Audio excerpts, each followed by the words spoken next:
세상에는 훌륭한 영화와 노래가 정말 많은데요. 지금까지도 명작, 명곡이라고 평가를 받는 작품들은 유독 옛작품들이 많은 것 같습니다. 그중 상당수는 지금 감상해도 촌스럽다는 느낌이 별로 들지 않고 오히려 세련된 느낌을 줍니다. 언제 접해도 촌스럽지 않으면서 두고두고 회자되는 작품들과 당대의 문화까지 저희 응답하라 1920과 함께 알아보시죠.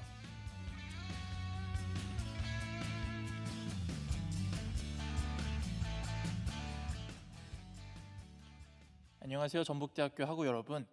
응답하라 1920의 진행을 맡은 박정훈입니다. 응답하라 1920의 19와 20은 각각 1900년대와 2000년대를 의미하는데요. 1900년대부터 2000년대까지 시대를 아우르는 명곡, 명작 등을 소개해드리고 있습니다. 저는 옛날 영화와 노래들을 좋아하는 편인데요. 기술적인 차이에서는 예스러움은 어쩔 수 없지만 그 안에 담겨있는 내용, 연출, 멜로디 등은 지금 듣거나 지금 보아도 훌륭하고 아름답게 느껴지거든요. 오늘은 그 중에서 1980년대에 등장한 대중음악 역사상 가장 위대하고 영향력 있는 가수로 여겨지는 인물을 다뤄보도록 하겠습니다. 그럼 응답하라 1920 지금 시작하겠습니다.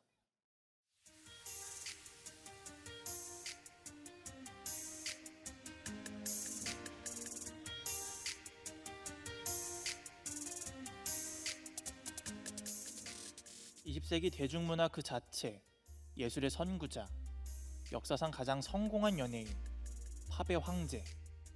여러분은 누구일지 감이 오시나요? 아마 마지막 키워드를 듣고 눈치채신 분들도 계실 것 같은데요. 오늘 첫 번째로 소개해드릴 인물의 등장은 대중문화사의 가장 중요한 사건이라고 평가받을 정도여서 이름만 들으시면 모두가 아, 그 사람 하고 아실 것 같습니다. 그럼 노래 한 곡 듣고 본격적인 소개를 시작해보도록 하겠습니다.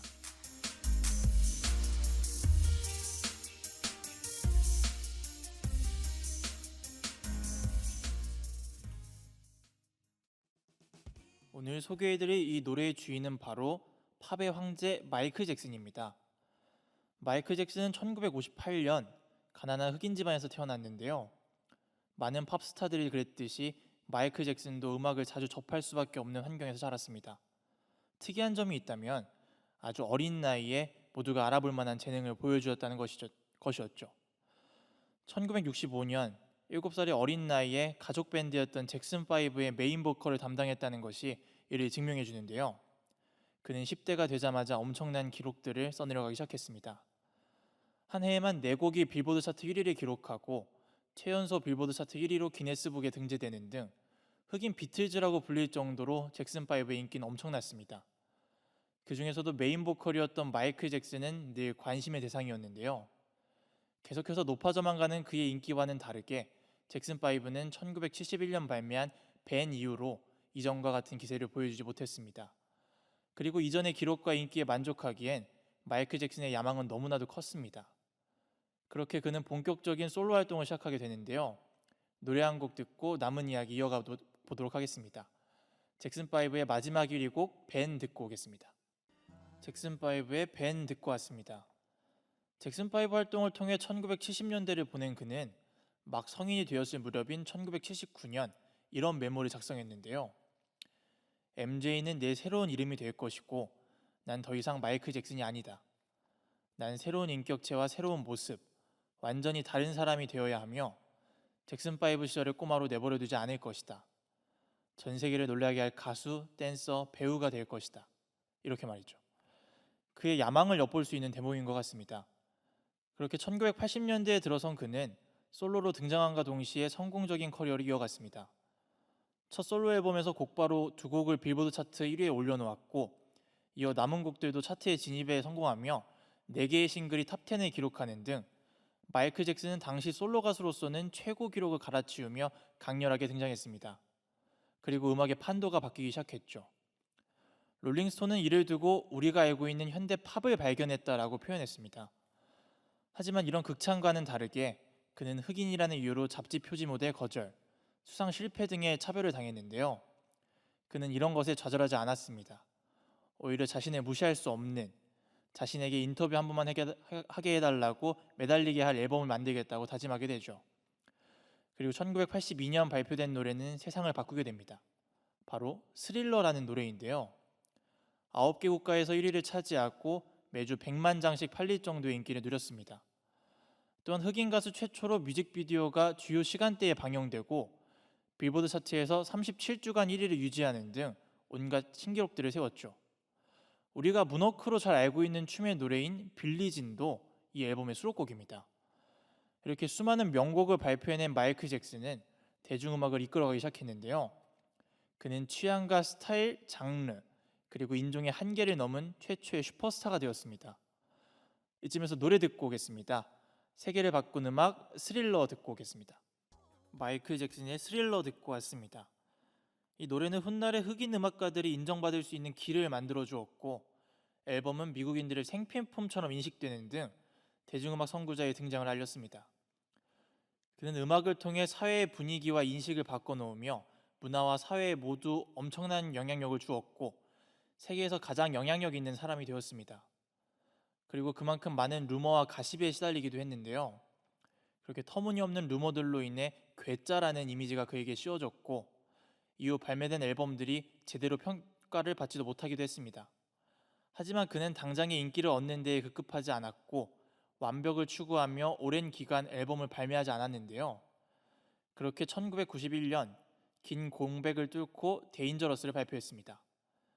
이 음반은 뉴잭 스윙과 R&B, 팝, 록, 펑크, 클래식 등 여러 장르가 포함되어 있었고 사회적 비판과 그에 따른 변화 촉구, 평화주의와 같은 여러 사회 메시지를 가사에 담았는데요. 세계는 이에 제대로 반응했습니다. 예술의 정점으로 평가받는 등 당시 평론가들에게 현대 음악계가 그의 데인저러스에게 빚을 짓고 있다고 평가할 정도로 예술성과 상업적인 성공 두 마리 토끼를 모두 잡는 데 성공했죠. 그는 그렇게 살아있는 전설이 되었습니다. 그 뒤로도 음악적 성공은 계속되었지만 언론의 루머와 가십은 계속해서 그를 괴롭혔고 마이클 잭슨은 피폐해져 갔습니다. 그렇게 그는 꽤 오랜 기간 동안 대중들의 앞에 모습을 잘 드러내지 않았었는데요. 그러던 2009년 3월 그는 콘서트를 열 것임을 발표하며 컴백을 선언했죠. 모두가 기대했고 그도 기대에 부응하기 위해 혹독할 정도로 연습에 매진했고 어느덧 시간은 대중들의 앞에 다시 서기 한 달 전이 되었는데요. 대중들은 충격적인 소식을 전해 듣게 됩니다. 바로 마이클 잭슨이 심장마비로 사망했다는 소식이었는데요. 그렇게 팝의 황제이자 전설은 안타깝게 대중의 곁을 떠났습니다. 마이클 잭슨이 신격화되며 고평가를 받는 이유는 단순히 그의 음악적 실력이 뛰어나서 때문만이 아닐 겁니다. 그가 사회에 가져온 선한 영향력 때문일 것입니다. 그는 흑인들이 인정받을 수 있는 사회의 길을 터놓았고 사회 문제에 다양한 메시지를 전하고 기부하며 문제 해결을 위해 힘썼습니다. 이런 모습들이 그를 시대의 아이콘이자 전설로 만든 것이 아닐까요? 노래 한 곡 듣고 2부로 돌아오도록 하겠습니다. 문워크로 유명한 노래죠. 빌리진 듣고 오겠습니다.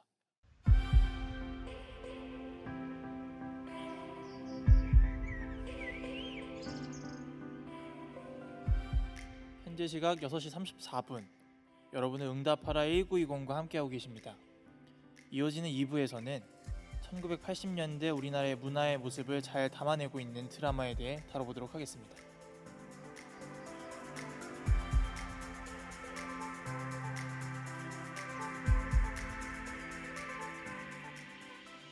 2부 시작해보도록 하겠습니다. 앞서 말씀드렸듯이 2부에서는 1980년대 우리나라의 문화를 잘 담아낸 드라마를 다뤄보도록 할 건데요. 이미 많은 분들이 눈치채셨겠지만 노래 한 곡 들으면 확실하게 아실 수 있을 것 같아서 노래 한 곡 먼저 듣고 본격적으로 2부 시작하도록 하겠습니다. 혁오의 소녀 듣고 오셨습니다. 이제 모두 아실 것 같은데요. 오늘 2부에서 다뤄볼 작품은 바로 응답하라 1988입니다. 응답하라 1988은 TVN에서 방영된 응답하라 시리즈의 세 번째 작품으로 서울시 도봉구 쌍문동을 배경으로 한 같은 골목에서 자란 5 소꿉친구들의 사랑 우정 이야기를 더불어서 온 가족이 함께 볼 수 있는 따뜻한 가족 이야기를 그린 드라마인데요. 배꼽 잡고 웃을 수 있는 재미 요소부터 코끝이 찡해지는 가족애를 통한 감동 코드들이 특히 호평을 받았습니다.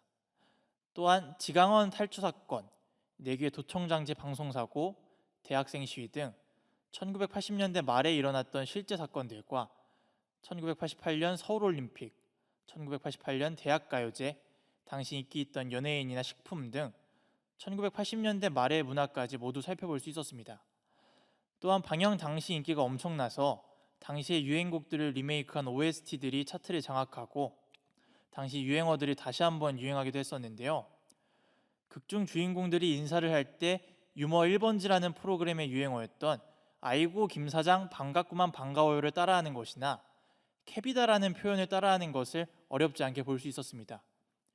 여기에 남편 찾기라는 재미 요소가 더해져 당시 시청자들의 반응은 정말 뜨거웠는데요. 또한 남편의 후보였던 류준열, 박보검과 같은 당시 신예들을 국민 배우의 위치에 올려놓기도 했습니다. 하지만 이런 재미 요소나 호평이 있는 만큼 비평 요소들도 많았는데요. 노래 한 곡 듣고 이어가 보도록 하겠습니다. 박보람의 해화동. 박보람의 해화동 듣고 왔습니다. 과거의 시간을 다루는 작품들 대부분이 시대의 고증의 오류라는 문제를 피해갈 수 없는데요. 응답하라 1988도 이 문제를 피하지는 못했습니다. 극중 내용의 시점보다 전이나 후에 나와야 하는 문화 요소들이 있기도 했고 당시 사용했던 지명이나 시험의 명칭이 아닌 현대에 사용하는 명칭을 사용한 것이나 교복이 자율화였던 시절인데 남학생들이 교복을 입고 다니는 모습, 당시엔 없던 식품들을 먹는 모습이 있기도 했죠. 뿐만 아니라 재미 요소여야 할 남편 찾기가 너무 지연되다가 어설프게 극이 마무리됐다는 평가를 받기도 했습니다. 오류가 조금씩 있었지만 훌륭했던 현실 고증, 재미와 감동을 동시에 느끼게 했던 극의 초반을 생각하면 후반부가 아쉽다는 평이 많았는데요. 그럼에도 당시까지 방영된 드라마 중 가장 높은 시청률을 기록할 수 있었던 데에는 모든 세대가 공감할 수 있고 재미있게 볼 수 있게끔 잘 만들어진 드라마였기 때문이었을 것입니다.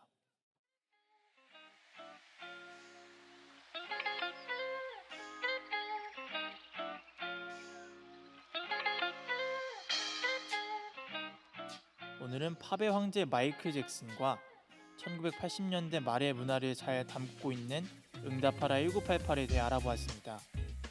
응답하라 1988 같은 경우엔 내용적인 측면까지 자세히 다뤄드리진 못했지만 시간이 되시면 제가 오늘 짚어드렸던 포인트들을 눈여겨보시면서 한 번 더 정주행해보시는 것도 좋을 것 같아요. 오늘은 응답하라 1920의 마지막 방송이었는데요. 첫 방송이었던 1950년대부터 마지막인 오늘 1980년대까지 제가 준비한 이야기들이 여러분께 흥미롭고 유익했기를 바랍니다. 다음 학기에는 더 좋은 소재, 더 좋은 내용, 더 발전된 모습으로 하고 여러분을 찾아뵙도록 하겠습니다. 한 학기 동안 부족한 방송 청취해주셔서 정말 감사드립니다. 지금까지 응답하라 1920 연출의 박현진, 기술의 김현주, 모니터의 황서연, 그리고 저는 제작과 진행을 맡은 박정훈이었습니다. 감사합니다.